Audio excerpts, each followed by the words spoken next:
കോഴിക്കോട് വഖഫ് board അവകാശവാദം ഉന്നയിക്കുന്ന വസ്തുക്കളുടെ എണ്ണം ഓരോ ദിവസവും കൂടി വരികയാണ്. ഇതിനോടകം 15-ലധികം പേർക്ക് വഖഫ് നോട്ടീസ് ലഭിച്ചു. ഒരു സുപ്രഭാതത്തിൽ തങ്ങളെ തേടിയും വഖഫ് നോട്ടീസ് വരുമോ എന്ന ആശങ്കയിലാണ് കോഴിക്കോടുള്ള സാധാരണക്കാർ.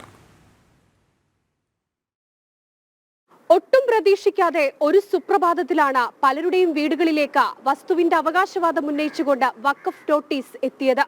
അങ്ങനെ വഖഫ് നോട്ടീസ് അയച്ച നിരവധി പേരുണ്ട് കോഴിക്കോട്. വഖഫ് നോട്ടീസ് ആദ്യം എത്തിയത് പന്തീരങ്കാവ് സ്വദേശി ബാലകൃഷ്ണനായിരുന്നു. ബാലകൃഷ്ണന്റെ 30 സെന്റ് ഭൂമി വഖഫിന്റേതാണെന്നും ഒഴിഞ്ഞു പോകണമെന്നുമായിരുന്നു നോട്ടീസിലെ നിർദ്ദേശം. കൃത്യമായി കരമടയ്ക്കുന്ന ആധാരമടക്കമുള്ള രേഖകളുള്ള ഭൂമി. ഇത് പള്ളിയുടേതാണെന്ന് പറഞ്ഞാൽ എന്തു ചെയ്യുമെന്നാണ് ബാലകൃഷ്ണന്റെ ചോദ്യം. ഞങ്ങൾ പൂർവികമായി കൈവശം വെച്ചു വരുന്നതാണ്. ഈ ഭൂമിക്ക് നികുതി അടയ്ക്കുന്നുണ്ട്. ഈ ഭൂമിയിൽ നിന്ന് 30 സെന്റാ പോലും ചോദിക്കുന്നത്. ബാലകൃഷ്ണന്റെ അതേ അവസ്ഥയാണ് വടകര സ്വദേശി ശ്രീധരനും.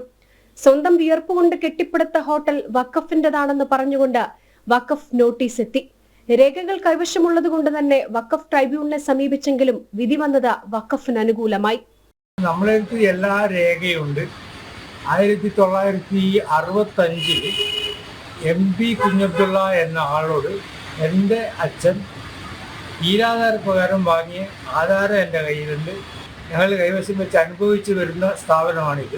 ബാലകൃഷ്ണനെയും ശ്രീധരനെയും രമേശിനെയും പോലുള്ള ഒരുപാട് പേരുണ്ട് കോഴിക്കോട്. സ്വന്തം ഭൂമിയിൽ നിന്ന് കുടിയിറക്ക് ഭീഷണി നേരിടുന്നവർ.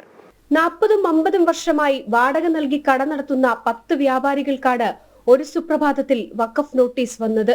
40 വർഷമായി ഞങ്ങൾ ഫാദർ തുടങ്ങിയ ഷോപ്പാണ്. പിന്നെ ഇപ്പോൾ അച്ഛൻ മരിച്ചതിന് ശേഷം ഞാൻ തന്നെ നടത്തുന്നത്. ഇപ്പോൾ 40 വർഷത്തിന് മേലെ. ഇപ്പോൾ നമ്മളിപ്പോൾ എല്ലാവരും പോലെ തന്നെ നമ്മൾ ഒഴിയാൻ വേണ്ടി പറഞ്ഞിരിക്കുക, നോട്ടീസ് വന്നിരിക്കുകയാണ്. അതിന് കേസ് നടന്നുകൊണ്ടിരിക്കുന്നുണ്ട്. ഇപ്പോൾ വഖഫ് നോട്ടീസ് ലഭിച്ചവരെല്ലാം ചോദിക്കുന്നത് ഒരേ ഒരു ചോദ്യം, ഇനി എന്ത്? ആ ചോദ്യത്തിനുള്ള ഉത്തരമാണ് നരേന്ദ്രമോദി സർക്കാർ കൊണ്ടുവരുന്ന വഖഫ് ഭേദഗതി ബില്ല്. ഇവിടെ ഏറെ പ്രസക്തമാകുന്നത് മധ്യപ്രദേശ് കോടതി ഉന്നയിച്ച ഒരു ചോദ്യമാണ്. മുഗളന്മാരായിരുന്നു ഇന്ത്യ ഭരിച്ചിരുന്നത്. അങ്ങനെയെങ്കിൽ വഖഫ് ഇന്ത്യയുടെ അവകാശം ഉന്നയിക്കുമോ? ആ ചോദ്യം ഏറെ പ്രസക്തമാണ്. ക്യാമറമാൻ സന്തോഷിനൊപ്പം അനഘ ഹർഷൻ, ജനം, കോഴിക്കോട്.